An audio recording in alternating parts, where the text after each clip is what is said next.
Moon Valley, d'abord, il faut comprendre ce que c'est. C'est un modèle de fondation de vidéo, donc quelque part une verticale à l'intérieur de l'intelligence artificielle. C'est pas comme les LLM qui ont l'ambition de tout couvrir. C'est vraiment un concurrent de Sora, de Veo et de beaucoup d'autres modèles. Alors concrètement, ils ont été lancés il y a 1 an. Ils étaient plutôt connus pour l'animation. Et donc là, c'est la bande-annonce qu'ils ont sortie pour le lancement de leur nouveau modèle qui s'appelle Marais. Donc là, ça n'a l'air de rien, mais en fait, quand on le regarde, et en particulier quand on va sur le site, il y a une qualité dans la définition de l'image, puisqu'ils ambitionnent de faire de la haute définition. Et ça change tout, parce que tout ce qu'on voit habituellement en vidéo générative, ça n'est pas de la haute définition, c'est de la basse définition. C'est très très bien sur les réseaux sociaux, mais ça ne supporte pas du tout la projection sur un écran géant. Voilà, le grand écran et la qualité qui est nécessaire. Ça pixelise de tous les côtés, et ainsi de suite. Et donc, une des caractéristiques, on le voit là, ça a été l'animation. Et il faut voir un peu ce que c'était il y a 1 an. Moon Valley, c'était surtout connu pour cette capacité à faire de l'animation.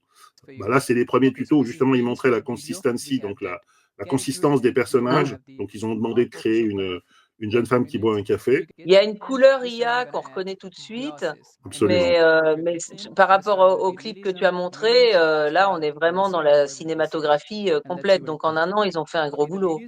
Ils ont fait un effort considérable qui est très bien raconté dans une interview qu'a donné le CEO de la boîte, qu'il a donné à Charlie Fink, qui est un des grands experts tout-terrain de l'IA, de la réalité virtuelle. All of the models today are exactly that, as like you're rendering at maybe 480 or 720, and then, Donc pas de la haute def. an upscaler, and of course you can't use that in production. Donc pour faire de la prod, ça marche pas. The upscaler AI makes lots of mistakes too. Exactly. Yeah, you have 2 lines of failure. Exactly. That's exactly it. And so ça passe pas le test yeah, de la we'll production be having a fairly significant launch very soon. We've been working on our core foundational model for the last several months. There's a number of pieces that are going to kind of go into that, but a big part of it is HD and being able to generate naturally and natively in at least 1080p and into 4K and 8K. Donc pour la 4K. So definitely that's a big part of it, and then et ça ils l'annoncent pas du tout sur le site. The artifacts, the hallucinations, all of those need to be controlled as et well. Tout un travail en plus sur un modèle qui soit avec des contenus qui ont nourri, qui sont sous licence. D'accord. Donc les droits sont clearés. Tous les droits sont clearés. C'est là-dessus qu'ils basent leur marketing plutôt que sur des performances techniques, alors qu'elles sont là.